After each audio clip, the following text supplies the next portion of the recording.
हाय दोस्तों, होप आप सभी अच्छे होंगे। Welcome to our channel Spence says. जैसे कि आप सभी जानते हैं, आज यूको बैंक ने अपने क्वार्टर थ्री के रिजल्ट्स अनाउंस किए हैं। देखते हैं क्वार्टर थ्री के रिजल्ट्स कैसे रहे। ये सारी फिगर लैक्स में दी गई है। सबसे पहले देखते हैं इंटरेस्ट इनकम कैसे रही। इस क्वार्टर एंडेड की इंटरेस्ट इनकम थी 665,184 लैक्स। अगर आप इसको देखें लास्ट ईयर के सेम क्वार्टर से, तो इनकी इंटरेस्ट इनकम थी 621,996 लैक्स। तो यहाँ पर आप देख सकते हैं कि 4% की तेज़ी है। बट अगर आप इसको लास्ट क्वार्टर से कंपेयर करें तो लास्ट क्वार्टर में इनकी इंटरेस्ट इनकम थी 653,717। तो कह सकते हैं कि लास्ट क्वार्टर से क्वाइट इन लाइन है इंटरेस्ट इनकम। अगर आप टोटल इनकम की बात करें, टोटल इनकम इस क्वार्टर एंडेड थी 752,116 लैक्स। अगर आप इसको कंपेयर करें लास्ट ईयर के सेम क्वार्टर से, तो ये थी 745,889। तो यहाँ पर आप कह सकते हैं बहुत ही स्लाइटली 1-2% का इनकम में इंक्रीज़ हुआ है। और अगर आप लास्ट क्वार्टर से भी देखें तो अराउंड 1.5% का इंक्रीज़ है। इंटरेस्ट एक्सपेंडेड की बात करें तो इस क्वार्टर एंडेड रहे 400,572 लैख। और अगर आप इसको लास्ट क्वार्टर से देखें तो काफ़ी सेम ही है, 400,445 था। और अगर आप इसको लास्ट ईयर के सेम क्वार्टर से देखें तो 384,228 था। तो यहाँ पर आप कह सकते हैं कि इंटरेस्ट एक्सपेंस जो है वो थोड़ा स्लाइटली इनका इंक्रीज़ हुआ है, around 5-6% as compare to last year के सेम क्वार्टर।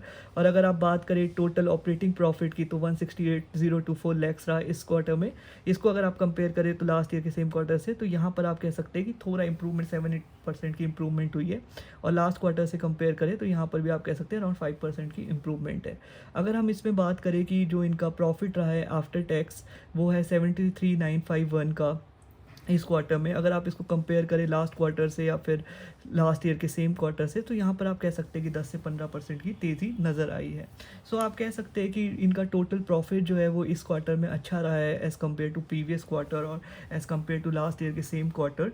और इसका जो मेन रीज़न है वो ये नहीं है कि इनका इंटरेस्ट इनकम बहुत ज़्यादा बढ़ा है या फिर इंटरेस्ट के खर्चे कम हुए हैं। इसका जो मेन रीज़न है वो आप कह सकते हैं वो क्लियर है, और क्लियर हम यहाँ से देख सकते हैं वो है because of this amount which is 27,886, right.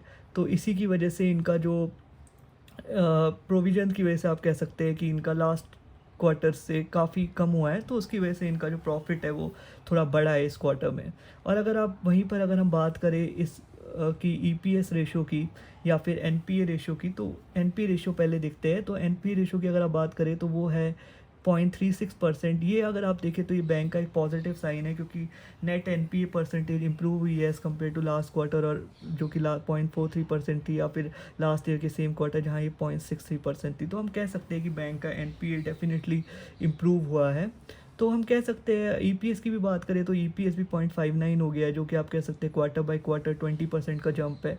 और लास्ट ईयर के सेम क्वार्टर से देखें तो 10% का जंप है। ओवरऑल हम कह सकते हैं मिले जुलते रिजल्ट है, क्योंकि नेट इंटरेस्ट इनकम और में ज़्यादा कोई इंप्रूवमेंट नहीं है। बट हम कह सकते हैं ओवरऑल प्रॉफिट में थोड़ी बेहतरी हुई है because of provisions and other things. So देखते हैं यूको बैंक स्टॉक मार्केट इसको कैसे लेता है और मंडे को स्टॉक में क्या मूवमेंट होती है। ऐसी इन्फॉर्मेटिव वीडियोज़ के लिए आप बने रहिए हमारे चैनल स्पेंसेज के साथ। और अगर आपको ये वीडियो इन्फॉर्मेटिव लगा हो तो please like share and subscribe to our channel. Thank you guys, bye bye.